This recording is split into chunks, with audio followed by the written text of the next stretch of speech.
Hello students, myself C A Gunjan Jajolia. I know बहुत दिन बाद वीडियो बना रही हूँ, बट आई प्रॉमिस अब से वीडियोस काफ़ी रेगुलरली पोस्ट करूँगी।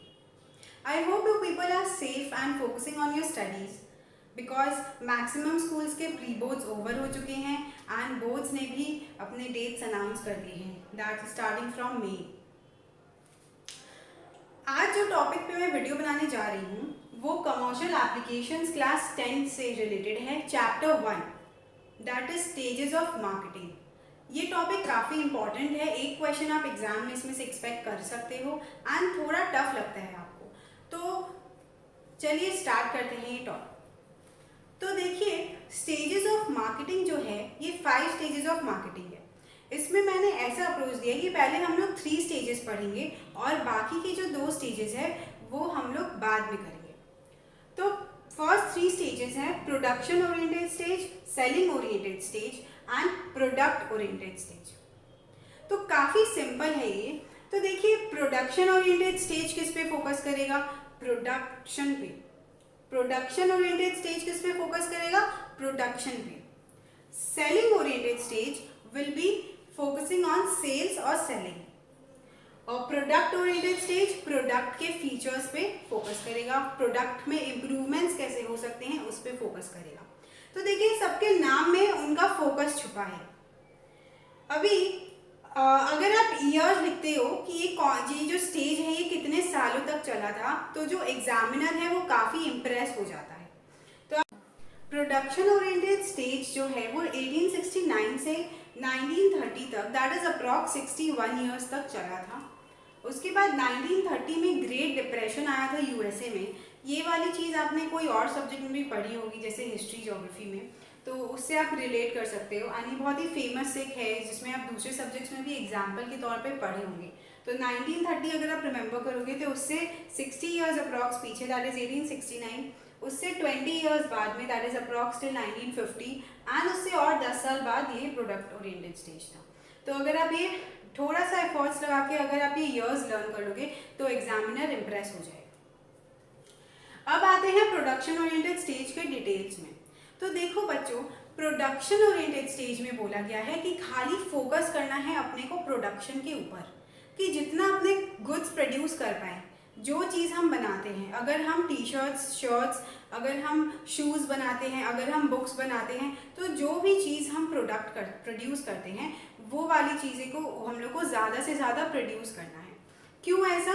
क्योंकि उन्होंने देखा कि जितने भी चीज़ हम प्रोड्यूस करेंगे, जितनी भी क्वांटिटी हम प्रोड्यूस करेंगे, उसका डिमांड जो है वो ऑटोमेटिकली क्रिएट हो जाएगा। अगर हम सप्लाई करेंगे तो डिमांड ऑटोमेटिकली क्रिएट हो जाएगा। See, supply creates its own demand and sell what can be produced. जो चीज़ आप प्रोड्यूस कर पाओगे वो बिक ही जाएगा। जो भी चीज़ आप प्रोड्यूस कर पाओगे वो बिक ही जाएगा। That means sell what can be produced. Fourth point है customers would search and buy the products. Customers खुद अपने पास आएंगे और प्रोडक्ट्स को खरीदेंगे। और इस केस में आपको जो मेरी बातें सुन के लग रहा होगा कि डिमांड कितना ज़्यादा है कि जो भी बना दो वही बिक जाएगा, तो demand is greater than supply.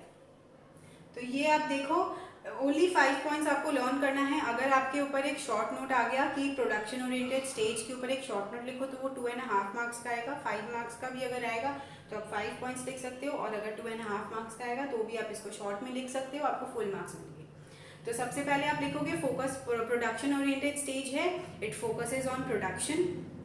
ये स्टेज जो है 1869 से 1930 तक चला था।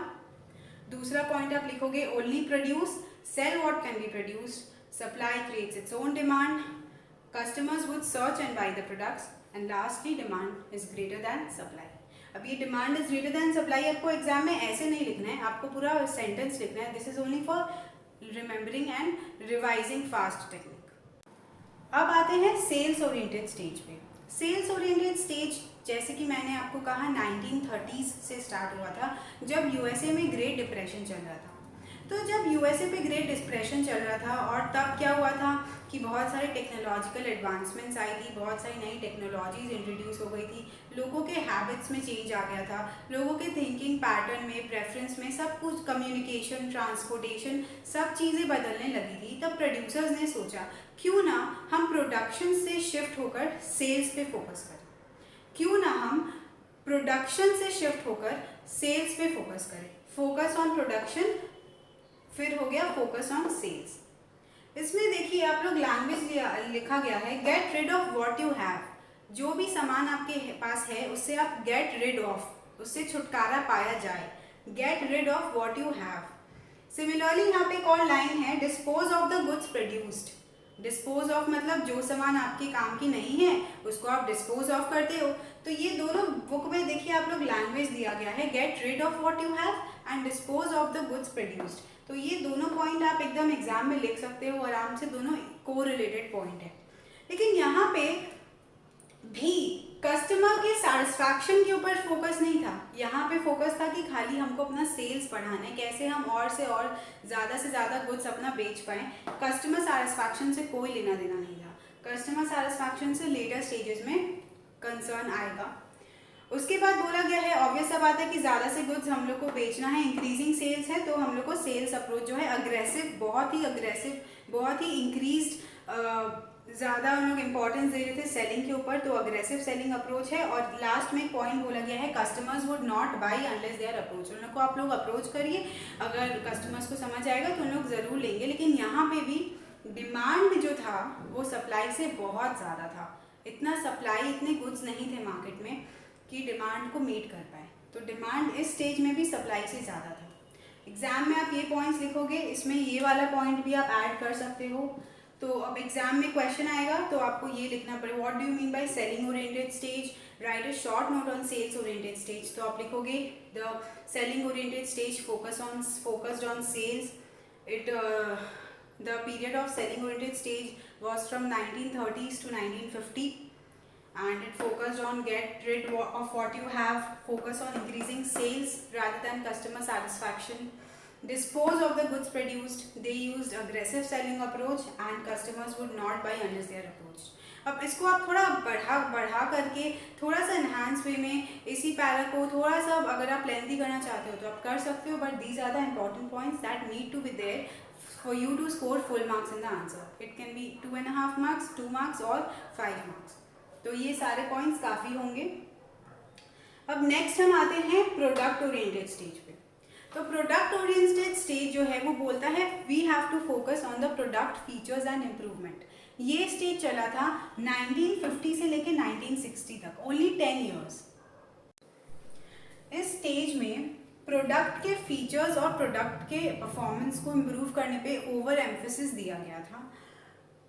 Customers would buy only if the product quality is good. अगर गुड हुआ प्रोडक्ट का क्वालिटी तो कस्टमर्स खरीदेंगे। तो अब देखो प्रोडक्ट ओरिएंटेड स्टेज जो है इस पर ज़्यादा कुछ नहीं लिखने का है, इसमें आपको बस खाली लिखना है कि प्रोडक्ट का फीचर्स पे और प्रोडक्ट का परफॉर्मेंस पे इम्प्रूव करने का कोशिश किया गया था। कस्टमर्स तभी खरीदते अगर क्वालिटी गुड होता, और ओवर एम्फेसाइज कर दिया गया था प्रोडक्ट का क्वालिटी के ऊपर। और इसी चीज़ को हम मार्केटिंग मायोपिया भी बोलते हैं। मार्केटिंग मायोपिया का मतलब शॉर्ट साइटेडनेस, मतलब बहुत ही दूर का नहीं सोचते हैं, बहुत ही बस नियर फ्यूचर का थोड़ा सा सोचते हैं। तो इन लोग प्रोडक्ट क्वालिटी पे बहुत ओवर एम्फेसिस कर दिया था। तो यहाँ पे एक चीज़ मैं बताना चाहूँगी, ये 2012 में पूछा गया था फॉर 2 मार्क्स। इसमें आप लोगों से पूछ सकता है कि what do you mean by marketing myopia. अब आप लोगों ने पढ़ा तो है, लेकिन ये मार्केटिंग मायोपिया जो वर्ड है ये तुरंत आप लोगों को स्ट्राइक नहीं करेगा एग्जाम में। तो प्लीज़ आप लोग ऐसा एक बार थोड़ा सा अच्छे से वर्ड को हाईलाइट कर लो और पास में लिख लो कि क्वेश्चन आ सकता है what do you mean by marketing myopia. Second चीज़, आप देखो यहाँ पे ICSE 2012 में 2 मार्क्स के लिए they have asked product oriented, production oriented stage. ICSE 2016 में 5 मार्क्स के लिए इस पे क्वेश्चन आया है सेलिंग ओरिएंटेड स्टेज के ऊपर। एंड ICSE 2012 में ही 2 मार्क्स का ये वाला क्वेश्चन पूछा गया है कि what do you mean by product oriented stage. एक बहुत ही इंपॉर्टेंट अनाउंसमेंट है बच्चों, अगर आपको रिविजन क्लासेस चाहिए with all the shortcuts, with all the memory techniques, with all the important exam based questions and with the case study solving, then आप मेरा रिविजन बैच अभी भी ज्वाइन कर सकते हो। Enrollments are still open. Description पे दिए गए नंबर पे आप मेरे को व्हाट्सएप या कॉल या मैसेज कर सकते हो। अब चलिए हम चलते हैं अपना नेक्स्ट टॉपिक पे। तो अब आते हैं मार्केटिंग ओरिएंटेड स्टेज के ऊपर। और ये जो क्वेश्चन है, इस पे क्वेश्चन पूछा जा सकता है, in which stage is consumer considered as the king of marketing. या पूछा जा सकता है, write a short note on marketing oriented stage. तो बच्चों ये देखिए 2005 में आया है, 2014 में आया है और 2016 में आया है। तो ये वाला जो स्टेज है, इस स्टेज के ऊपर इंक्रीजिंग इंपॉर्टेंस बढ़ रहा है। रिसेंट ईयर्स में क्वेश्चंस पूछे जा रहे हैं। तो बच्चों देखो, इसका शॉर्टकट है रीथिंक ABCD, क्योंकि ये स्टेज बहुत ही ज़्यादा इम्पॉर्टेंट है और बहुत ही हाई चांसेस है कि ICSE 2021 में ये क्वेश्चन पूछा जाएगा। आप देखो, इसको मैंने एक शॉर्टकट बनाया है, रीथिंक ABCD। आपको रीथिंक करना है ABCD। तो ये आप ऐसे भी सोच सकते हो कि मार्केटिंग ओरिएंटेड स्टेज, मार्केटिंग के स्टेजेस में प्रोड्यूसर्स ने क्या क्या सोचा था कि पहले प्रोडक्शन पे फोकस करते हैं, फिर सेल्स पे फोकस करते हैं, फिर प्रोडक्ट पे फोकस करते हैं। तो लोग इतना फोकस लूज कर रहा था अपना कि उन्होंने सोचा कि चलो रीथिंक करते हैं ABCD। तो रीथिंक का मतलब हो गया कि रीथिंक मार्केटिंग फिलॉसफी। तो अब ये फ्लो चार्ट देखो, ये फ्लो चार्ट आपको रिवाइज करने में बहुत मदद करेगा। तो कंज्यूमर अवेयरनेस और कंपटीशन इतना ज़्यादा बढ़ रहा था कि प्रोड्यूसर्स गॉट फोर्स्ड, प्रोड्यूसर्स को फोर्स होना पड़ा कि उन लोग अपना मार्केटिंग फिलॉसफी को रीथिंक करें, मतलब वापस से सोचें। तो रीथिंक सुन के आपको याद आएगा कि कंज्यूमर अवेयरनेस और कंपटीशन की वजह से producers got forced to rethink their marketing philosophy. Next point है ABCD। तो A से है एम, B से है बिल्ड, C से है कंट्रीब्यूटर और D से है डिटरमाइन।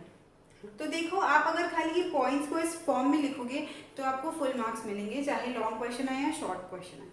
तो देखो, A से है एम। एम क्या था कि कस्टमर को सेटिस्फाई करो और प्रोडक्ट ऐसा बनाओ कि प्रोडक्ट कस्टमर को फिट हो। कस्टमर को बेचना नहीं है, कस्टमर को डिस्पोज ऑफ नहीं करना है। We should not get rid of our product, we have to sell only those product which fits the customer। Customer का रिक्वायरमेंट अगर है तो वो प्रोडक्ट उसको तभी बेचो, सिर्फ बेचने के लिए उसको चिपकाना नहीं है प्रोडक्ट, ठीक है। तो ये एम बन गया था। सेकंड आप देखो, कस्टमर सेटिस्फैक्शन का जो चक्र है उसके अराउंड बिल्डर था। क्या बिल्ड अराउंड था कस्टमर सेटिस्फैक्शन के? सारे बिजनेस के पॉलिसीज और प्रोग्राम्स। बिजनेस में जितने भी पॉलिसीज बनेंगे नए, जितने भी नए प्रोग्राम्स बनेंगे, वो सब किसके इर्द गिर्द घूमते हैं? वो सब कस्टमर सेटिस्फैक्शन के इर्द गिर्द घूमते हैं। So everything revolves around customer satisfaction. Customer satisfaction was the main focus. Now comes point number 4, that is C, that is contributor. तो मार्केटिंग डायरेक्टली कंट्रीब्यूट्स, मार्केटिंग से डायरेक्टली आपका प्रॉफिट भी बढ़ेगा और सेल्स का वॉल्यूम भी बढ़ेगा। तो ये पॉइंट काफ़ी सिंपल है, marketing directly contributes to profits and sales volume. And fifth point है डिटरमाइन। तो डिटरमाइन करो, ये पता लगाओ कि कस्टमर को क्या चाहिए, कस्टमर को क्या चाहिए। अब आपको पता चला कि कस्टमर को अगर एक प्रोडक्ट चाहिए तो वो प्रोडक्ट आप बनाओ और उससे कस्टमर सेटिस्फाई होंगे, सिंपल। तो what consumers want, produce it and satisfy customers. तो अब देखो कितना इजीली लर्न हो गया। आई नो ये बहुत ही टफ है ये टॉपिक, और आप लोग कितना बार भी पढ़ते हो आप लोग भूल जाते हो, इसीलिए इसका शॉर्टकट बना है रीथिंक ABCD। प्लीज़ इस टॉपिक को अच्छे से करो, बार बार आप इस पोर्शन को देखो ताकि और इसका नोट्स आप कॉपी में कॉपी कर लो अच्छे से, ताकि एग्जाम के पहले आप रिवाइज कर पाओ। अगर आपके पास कोई कॉपी नहीं बनी हुई है तो आप स्टिकी नोट लगा सकते हो अपने बुक में, और ये वाला पोर्शन स्पेसिफिकली कॉपी करना। एक बार फिर रिवाइज करा रही हूँ। रीथिंक ABCD में बोला गया है रीथिंक मार्केटिंग फिलॉसफी। ए बोला गया है एम। एम क्या है कि कंज्यूमर को सेटिस्फाई करो। देखो आप लिखा हुआ है कस्टमर के बिल्ड अराउंड है। बी है कस्टमर सेटिस्फैक्शन से बिल्ड अराउंड है। सी है कंट्रीब्यूटर है प्रॉफिट और सेल से, और डी है डिटरमाइन कस्टमर्स वांट। इसमें 4 पॉइंट कस्टमर के ऊपर है कि कंज्यूमर अवेयरनेस की वजह से मार्केटिंग फिलॉसफी रीथिंक करना है, कस्टमर को अंडरस्टैंड करना है, कस्टमर सेटिस्फैक्शन के अराउंड अपना पॉलिसीज को बिल्ड अराउंड करना है, कंट्रीब्यूट कर, और फिफ्थ पॉइंट है कि कंज्यूमर्स को जो चाहिए वो अपने को बनाना है, प्रोड्यूस करना है और कंज्यूमर को सेटिस्फाई करना है।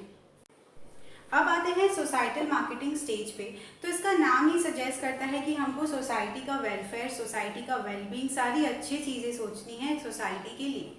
तो ये स्टेज जो है ये 1980 से अभी तक चला आ रहा है। तो मैंने ये सिंबल इन्फिनिटी का बनाया कि अभी तक ये चलता आ रहा है, इसका कोई अभी तक एंड डेट नहीं आया है।